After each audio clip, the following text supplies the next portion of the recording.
I punched a Mafia boss in the face at exactly 11:43 p.m. on a Tuesday. Not because I was brave, not because I had a death wish, but because the alternative was watching him choke to death on poisoned wine in the middle of the Astoria Hotel's private dining room, and somehow, in that split second, my conscience decided his life was worth more than mine. Stupid conscience. My name is Dakota Monroe, and before that night, I was invisible. 22 years old, 2 years out of foster care, working 4 jobs to afford a studio apartment the size of a closet in the worst part of the city. The Astoria Hotel night shift was supposed to be my ticket to something better. Good tips, stable hours, maybe eventually enough money to finish the nursing degree I'd abandoned when the state stopped paying for it. I should have known better. In this city, nothing good comes without a price. The evening started normal enough. I'd been assigned to the 7th floor, the VIP level where people paid more for dinner than I made in a month. My job was simple. Stay invisible, refill water glasses, clear plates, and under no circumstances make eye contact with the guests. The manager had been very clear about that last part. "These aren't regular people," he'd said during my orientation, his eyes hard. "These are individuals who value their privacy. You see nothing, you hear nothing, you exist only to serve. Understand?" I understood. I'd been invisible my whole life. What was one more night? The private dining room was reserved for a party of 8. Men in expensive suits, women in designer dresses, the kind of people who wore their wealth like armor. I moved between them like a ghost, pouring wine, clearing courses, keeping my eyes down and my mouth shut. That's when I noticed him. He sat at the head of the table, and even trying not to look, I couldn't help but see him. Dante Remington. I knew the name, everyone in this city knew the name. The Remington family controlled everything that mattered: shipping, real estate, half the politicians, and every criminal enterprise that operated in the shadows between legal and lethal. Dante Remington had inherited the empire at 27 when his father died in what the newspapers called a tragic accident. That was 3 years ago. Since then, the Remington organization had become more powerful, more ruthless, and more untouchable than ever. He looked younger than I expected. Dark hair, sharp features, eyes the colour of aged bourbon. He wore a black suit that probably cost more than my car, and he moved with the kind of controlled grace that suggested violence was always an option, just never the first one. But it was his hands I noticed most. Long fingers, calloused knuckles, a single silver ring on his right hand that caught the light when he gestured. Hands that looked like they could break things as easily as build them. I was refilling his wine glass when I saw it. The woman seated to his left, blonde, beautiful, smiling like a cat with cream, brushed her hand against the bottle I'd just opened. It was subtle, barely noticeable, just her fingers trailing along the glass neck as she reached for her napkin. But I saw something transfer from her ring to the bottle rim, saw it dissolve instantly into the dark red liquid. Poison. My brain catalogued it in the split second before I could stop myself. I'd studied pharmacology for 2 years before dropping out. I recognized the colour, the viscosity, the way it vanished into the wine without a trace. Something fast-acting, something deadly, and I just poured it into Dante Remington's glass. Time slowed down. I watched him reach for the glass, watched him bring it to his lips, watched the room full of people continue their conversations like nothing was wrong. The blonde woman's smile widened just slightly, her eyes fixed on him with predatory anticipation. I had 3 seconds to make a choice. Keep quiet, let him drink, let nature take its course. I was nobody. He was a criminal. The world would probably be better off without him. Certainly, I'd be safer if I just looked away and pretended I'd seen nothing. But my stupid, idiotic conscience had other ideas. I moved without thinking. 1 second I was standing with the wine bottle, the next I was lunging across the table, arms swinging in a wide arc, fist connecting with his jaw with every ounce of strength I had. The punch knocked the wine glass from his hand. It shattered against the marble floor in an explosion of crystal and red liquid. Dante Remington's head snapped to the side, and the entire room went dead silent. "Poison!" I gasped, my hand throbbing. "The wine! She poisoned it!" Every eye in the room turned to me, then to the blonde woman, then to the spreading pool of wine on the floor, already eating through the marble with a faint hissing sound. The woman's face transformed from surprise to cold calculation in half a heartbeat.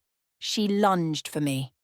Something silver flashing in her hand, a knife small and wickedly sharp, appearing from somewhere in her evening gown. She didn't make it 3 steps. Dante moved faster than I'd thought possible. One moment he was reeling from my punch, the next he was between us, his hand locked around the woman's wrist with enough force that I heard bones crack. The knife clattered to the floor. "Who sent you?" His voice was quiet, conversational, absolutely terrifying. She spit in his face. He didn't flinch, just tightened his grip until she gasped in pain, her knees buckling. "Security," he said calmly, and 3 men materialized from corners I hadn't known they were watching from. They took the woman away, her struggles futile, her screams echoing down the hallway until a door slammed and cut them off. The other guests sat frozen, their faces carefully blank. No one spoke, no one moved. Dante turned to look at me.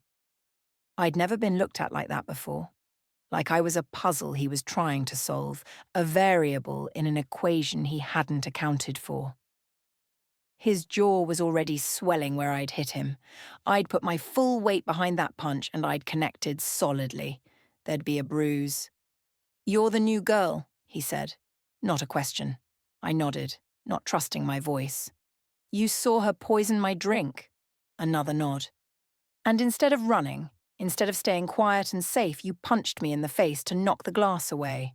When he put it like that, it sounded even stupider than it had felt. "Yes, sir." "Why?" The question caught me off guard. Why what? Why save me? You don't know me. By all accounts, you should be terrified of me. Why risk your life for mine? I met his eyes, broke the cardinal rule of never making eye contact, and told him the truth. Because letting someone die when I could stop it would make me a monster, and I've spent my whole life trying not to become one. Something shifted in his expression, softened maybe, though his face was too controlled to show much. He stepped closer, close enough that I could smell his cologne, cedar and smoke, and something darker underneath. "What's your name?" "Dakota Monroe." Dakota. He tested the name like he'd tested my punch, weighing its strength. "You just made yourself a problem, Dakota Monroe." My heart sank. "I know. I'll clear out my locker." "No." He cut me off, his hand catching my wrist, the same wrist I'd used to punch him. His grip was firm but not painful. "You misunderstand. That woman was Cordelia Vaughan. Her family has been trying to kill me for 6 months. You just saved my life and exposed their inside operative. That makes you valuable. It also makes you a target." The words settled over me like ice water. A target. Her family will assume you're working for me. They'll come for you to send a message, to get revenge, to eliminate a witness. You're in danger now, whether you want to be or not. I tried to pull my wrist free. His grip tightened just enough to keep me there. "I'm offering you a choice," he continued, his eyes locked on mine. "Option 1, I set you up somewhere safe. New identity, new city, enough money to disappear and never look back. You'll be free, but you'll spend the rest of your life running. And option 2, his smile was dangerous. Option 2, you stay. Under my protection, in my employ. You learn to navigate this world, learn to defend yourself, learn to survive among people who would kill you for sport. It won't be easy, it won't be safe, but you'll be alive, and you'll be mine.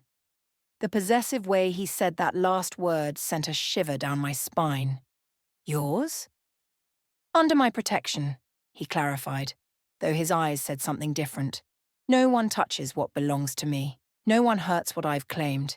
You saved my life, Dakota. That creates a debt. And I always pay my debts. I looked around the room. The remaining guests were studiously ignoring us, but I could feel their attention like pressure against my skin. I looked at the shattered wine glass, the corroding marble, the door where they'd dragged Cordelia away. I thought about my tiny apartment, my 4 jobs, my invisible existence, but thought about running for the rest of my life, always looking over my shoulder, never safe and never free. Then I looked at Dante Remington, dangerous, powerful, offering me protection and servitude in the same breath, offering me visibility after a lifetime of being unseen. If I stay, I said slowly, I'm not your servant. I'm not your decoration. If you want my loyalty, you earn it. If you want my trust, you prove you deserve it. I saved your life because it was right, not because I owe you anything. The room inhaled collectively. No one spoke to Dante Remington like that. No one made demands of the most powerful man in the city. He stared at me for a long moment. Then he smiled, really smiled, warm and genuine and completely unexpected. I like you, Dakota Monroe. He released my wrist. But his fingers trailed along my palm as he let go, a touch that felt deliberate. You have fire. You have courage. You have absolutely no sense of self-preservation. Qualities I can work with. Is that a yes? That's a negotiation. He gestured to the others. Everyone out. This conversation is private. The room emptied in 30 seconds flat. Even the servers disappeared, leaving only me and Dante in the elegant dining room with its shattered glass and poisoned wine. He pulled out a chair, gestured for me to sit. I remained standing. His smile widened. Stubborn too. Good. Here's my offer. You move into the Remington estate tonight. You'll have your own quarters, your own security. You'll train with my people. Combat, weapons, strategy, everything you need to survive in this world. In exchange, you become part of my household. Not a servant, an associate. What does that mean exactly? It means you're under my protection and answerable to me. It means when I need your skills, your eye for detail, your quick thinking, your apparent inability to follow self-preservation instincts, you provide them. It means you become part of something larger than yourself. It means I become yours, I said quietly. Yes. No hesitation. No softening. It means you become mine. In this world, Dakota, that's the only way to survive. You're either protected or you're prey. I'm offering you protection. And what do you get? He moved closer, close enough that I had to tilt my head back to meet his eyes. I get someone who sees poison before it kills me. Someone who acts without calculating the cost. Someone who punches first and asks questions later when lives are on the line. Do you know how rare that is in my world? How valuable? You're saying you want me because I'm reckless. I'm saying I want you because you're real. His hand came up, fingers brushing along my jaw, where his bruise was forming on his. Everyone around me has an agenda. Everyone wants something, fears something, hides something. You punched me in the face to save my life. No calculation, no angle, just action. That kind of authenticity is worth more than gold in a world built on lies. I should have stepped back, should have put distance between us. Instead, I held my ground, held his gaze. One condition, I said. Name it. You tell me the truth. always. I don't care how ugly it is, how dangerous, how complicated. If I'm going to survive in your world, I need to see it clearly. No pretty lies. No protection through ignorance. Truth. Something flickered in his eyes, respect maybe, or recognition. That's a dangerous thing to ask for, Dakota. Some truths can't be unlearned. I'm already in danger. Might as well know why. He studied me for another long moment, then nodded slowly. Truth, then. But understand this. Once you know, there's no going back. You'll see things, learn things, become things you never imagined. The Dakota Monroe standing here right now will be gone. Transformed. Do you accept that? Did I? I thought about the girl I'd been an hour ago. Poor, invisible, desperately clinging to the edges of survival. I thought about the woman I could become in Dante Remington's world. Dangerous, protected, visible for the first time in my life. Yes, I whispered. I accept. His hand cupped my face fully now, thumb brushing across my cheekbone. Then welcome to the Remington family, Dakota. Your life as you knew it is over. What comes next will either make you or break you. I don't break easily. We'll see. He stepped back, the moment dissolving like smoke. Collect your things from your apartment. You have 1 hour. My driver will take you. Bring anything that matters. Everything else, you won't need. Just like that? 1 hour to pack up my entire life? Your entire life is now here. He gestured to the room, to the building, to the city beyond. Everything you were, you leave behind. Everything you become starts now. A knock at the door. One of his men appeared, older, scarred, eyes that had seen too much. Sir, we've secured the Vaughan operative, and there's been activity on the East Docks. The Vaughan family knows about the attempt. Dante's demeanour shifted instantly, the warmth draining away to leave something cold and calculating. Lockdown protocol. Triple security on all family assets. Put a detail on Miss Monroe. She's under my protection as of now. The man's eyes flicked to me, widened slightly, then returned to Dante. Understood, sir. I'll assign Thompson and Reeves. No, assign Martinez. She'll relate better to a female guard while she adjusts. The man nodded and disappeared. I stared at Dante. That's it? You just declare I'm under your protection and everyone jumps? That's how it works in my world. My word is law. When I say you're mine, you're mine. No one questions it. No one challenges it. He moved toward the door, paused, looked back. One more thing, Dakota. What? That punch. Where'd you learn to throw your weight like that? Despite everything, I felt a small smile tug at my lips. Foster care. You learn to defend yourself or you don't survive. He smiled back, and for a moment he looked almost boyish, almost human. Good. You're going to need that instinct where we're going. Then he was gone, leaving me alone in the dining room with shattered crystal and the lingering scent of poison. I looked at my hands. My right knuckles were already bruising from the punch. My left hand still tingled where he'd held my wrist.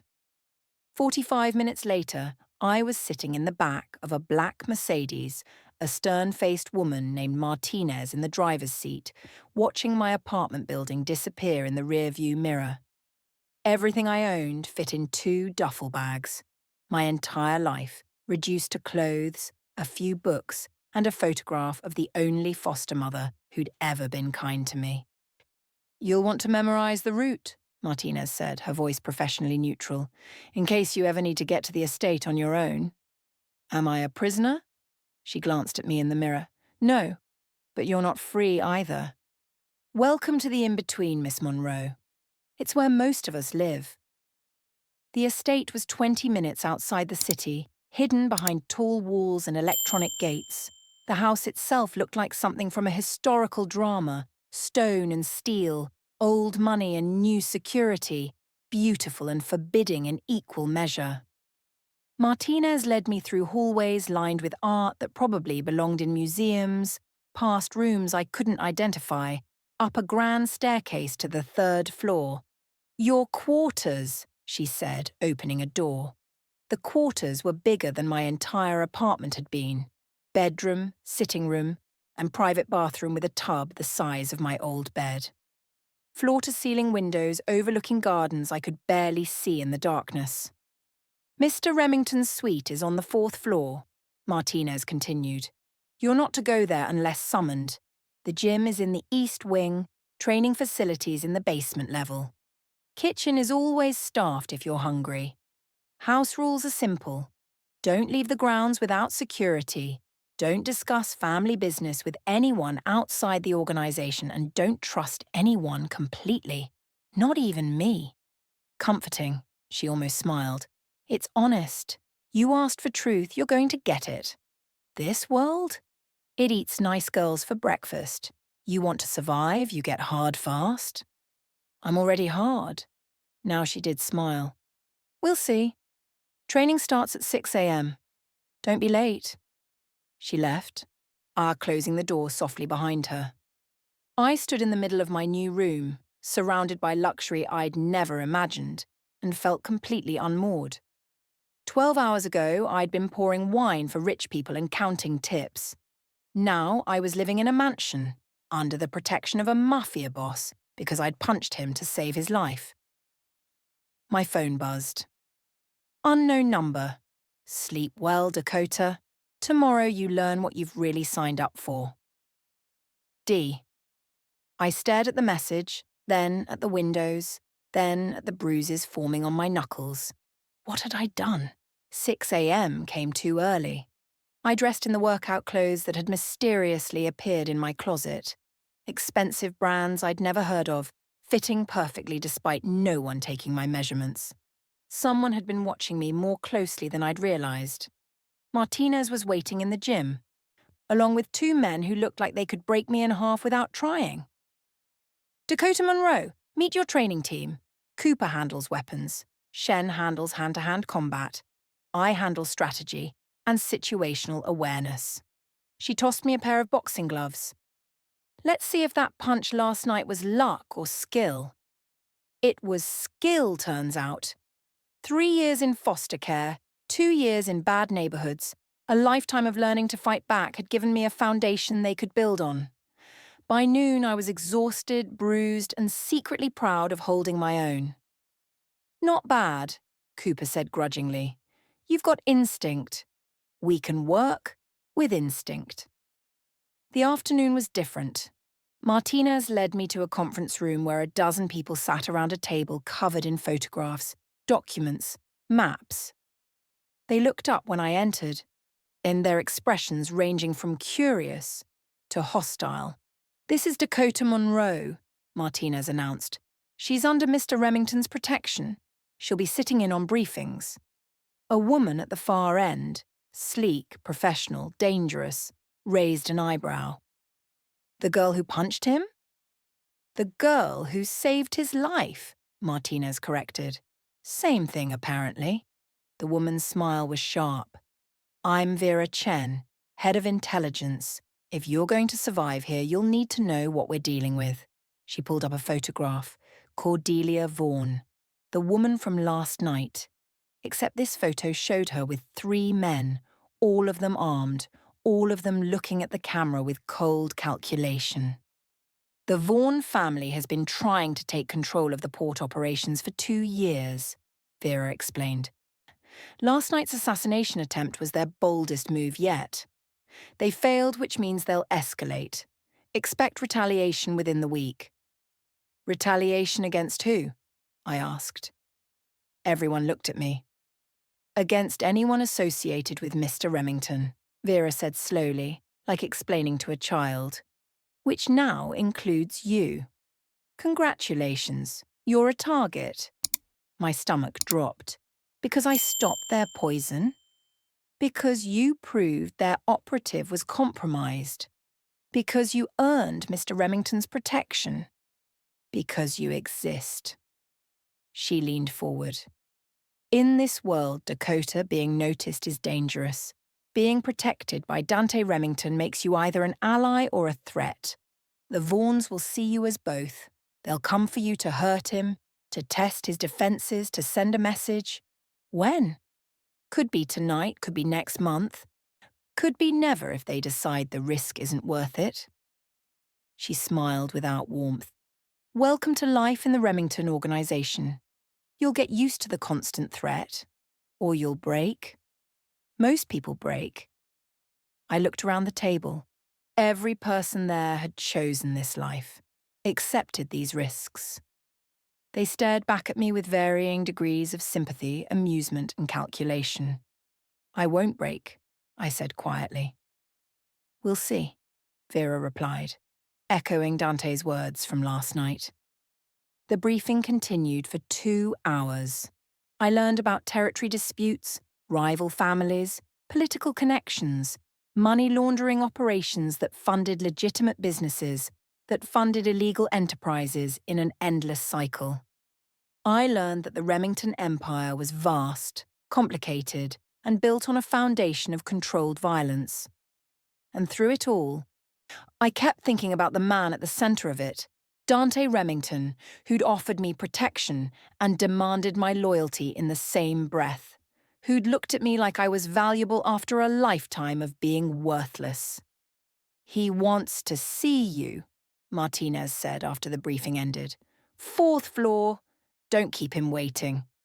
I climbed the stairs with my heart hammering. The 4th floor was quieter, more private. A guard nodded me through to a set of double doors. I knocked. Come in. Dante's office was all dark wood and leather. Floor-to-ceiling bookshelves, a desk that looked like it cost more than a car.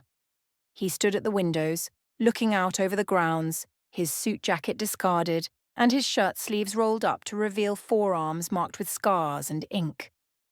Dakota. He didn't turn around. Or, how was your first day? Overwhelming. Now he turned, and I saw the bruise blooming along his jaw where I'd hit him, purple and yellow, unmistakable evidence of my punch. That's going to last a while, I said before I could stop myself. He touched it gently, almost fondly. Good. Let it serve as a reminder that even I can be surprised. Even I can be saved. He moved toward me, each step deliberate. Do you understand what you've done, Dakota? What you've become? Not really. You've become mine. He stopped close enough to touch, though he didn't. Everyone in this organization now knows that I value you enough to bring you into my home, my business, my world. That makes you powerful. It also makes you vulnerable. Vera explained the target on my back. Did she explain that I'll kill anyone who touches you? His voice was soft, war lethal. Did she explain that harming you is the same as declaring war on me? Did she explain that I protect what's mine with everything I have? I swallowed hard. No, she left that part out. Then let me be clear. He reached out, tucked a strand of hair behind my ear, his fingers lingering against my skin. You punched me to save my life. That was brave and stupid and entirely unexpected. It also bound us together in ways you don't yet understand. In my world, life debts matter. Honor matters. You saved me, which means I owe you. And I pay my debts with loyalty, protection, and ruthlessness against anyone who threatens what I've claimed. You keep saying I'm yours, because you are. No apology in his voice, just certainty. The moment you chose to stay instead of run, you became part of this, part of me. And I take care of what's mine. What if I don't want to be yours? His smile was dangerous. Then you're lying to yourself. You want this. Maybe not the danger, maybe not the complications, but you want to be seen. You want to matter. You want someone to look at you the way I'm looking at you right now, like you're valuable beyond measure. He was right, and I hated that he was right. You don't know me. I know you better than you think. I've been watching you for 3 weeks, Dakota. Since the day you started at the Astoria. I've seen you work 4 jobs, seen you help the homeless man outside your building, seen you fight off a drunk who got handsy at the bar where you work weekends. I've seen your strength, your compassion, your fire. That's why I chose the Astoria that night. Why I sat in that dining room knowing someone might try to kill me there. I stepped back, shock and anger warring in my chest. You knew? You knew someone was going to try to poison you. I suspected. Cordelia Vaughan had been getting closer for weeks, and my intelligence suggested she was working for her family. So I set a trap. I went to a public place with witnesses, made myself vulnerable, and waited to see who would make a move. And I was what? Bait? A test? You were an unknown variable. I wanted to see how you'd react under pressure, whether you'd stay invisible or take action. He moved closer again, closing the distance I'd created. You exceeded every expectation. You didn't just see the poison, you risked your life to stop it. You punched me, a mafia boss who could have you killed with a word, to save someone you didn't know. That's not bait, Dakota. That's proof that you're exactly what I need. Which is? Someone real in a world of lies. Someone brave in a room full of cowards. Someone who sees me as a man worth saving, not just a monster to fear. His hand cupped my face, and this time I didn't pull away. I'm offering you a partnership, Dakota. Not servitude, not ownership. Partnership. You stand beside me, not behind me. You speak truth to me, not flattery. You challenge me, protect me, maybe even save me again when I'm too proud to save myself. And in exchange? In exchange, I do the same for you. I give you purpose, protection, power. I make you visible in a world that spent your whole life teaching you to disappear. I give you value. His thumb brushed across my lips, and I felt heat coil low in my stomach despite every logical reason to step away. This is insane, I whispered. Yes. His forehead touched mine, and I could feel his breath against my skin. But you're still here, still listening, still wanting this despite knowing better. I should leave. You won't. He was right. Again. Damn him. Why me? I asked, hating how small my voice sounded. Really, why me? Because when you looked at me last night, you didn't see the Remington heir or the criminal empire or the dangerous man everyone fears. You saw someone choking on poison, someone who needed help, someone worth saving despite the cost. Do you know what that feels like? To be seen as human instead of monster? I understood that better than he knew. Yes, I understand that exactly. I know. That's why this works. He pulled back just enough to meet my eyes. We're both survivors, Dakota. Both people who learned to be hard because the world demanded it. Both invisible in different ways until we found each other. This isn't love. Not yet. But it could be, given time, given trust, given the courage to try. You're asking me to trust a man who admits he set a trap using himself as bait. I'm asking you to trust a man who's showing you exactly who he is. No lies, no pretense, just truth, like you demanded. His hand slid down to my shoulders, holding me steady. I'm ruthless, Dakota. I kill when necessary. I manipulate, calculate, strategize every move. But with you, I'm trying something different. I'm trying honesty, vulnerability, partnership instead of possession. Does that terrify you? Yes.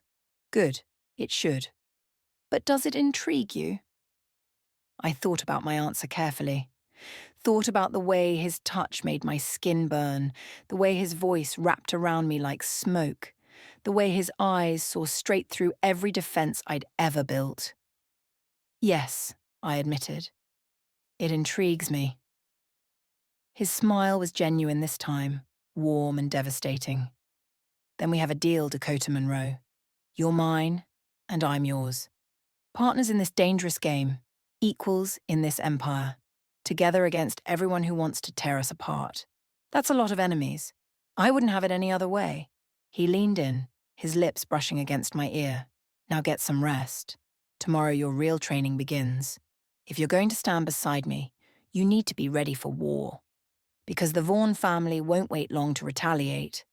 And when they come, they'll come hard. He released me, stepping back to create distance, and I felt the loss of his touch like cold water. Dante. He looked back. Thank you. For the truth. Something soft crossed his face. Always, Dakota. Truth is the foundation of trust, and trust is the only thing keeping us alive. I left his office, my mind spinning, my body still humming from his proximity. Martinez was waiting in the hallway, her expression knowing. So? She asked. So what? So are you staying? I thought about everything I'd learned, everything I'd agreed to, everything I was walking into. Thought about the danger, the violence, the moral complexity of choosing a life in organized crime. Then I thought about Dante's eyes when he said I was valuable, about being seen for the first time in my life, about partnership and power and purpose. I'm staying, I said. Martinez smiled. All good. You'll fit right in. Now come on. Vera wants to teach you how to spot a tail, Cooper has weapons training in an hour, and Shen says your footwork needs improvement. Welcome to day 2 of your new life, Dakota Monroe. As I followed her down the hallway, I caught my reflection in a window. I looked different already, harder, sharper, more present. The invisible girl was disappearing, replaced by someone I didn't quite recognize yet. Someone dangerous, someone protected. Someone who'd punched a Mafia boss to save his life and somehow ended up saving her own in the process. The real question wasn't whether I could survive this world. It was whether this world could survive me.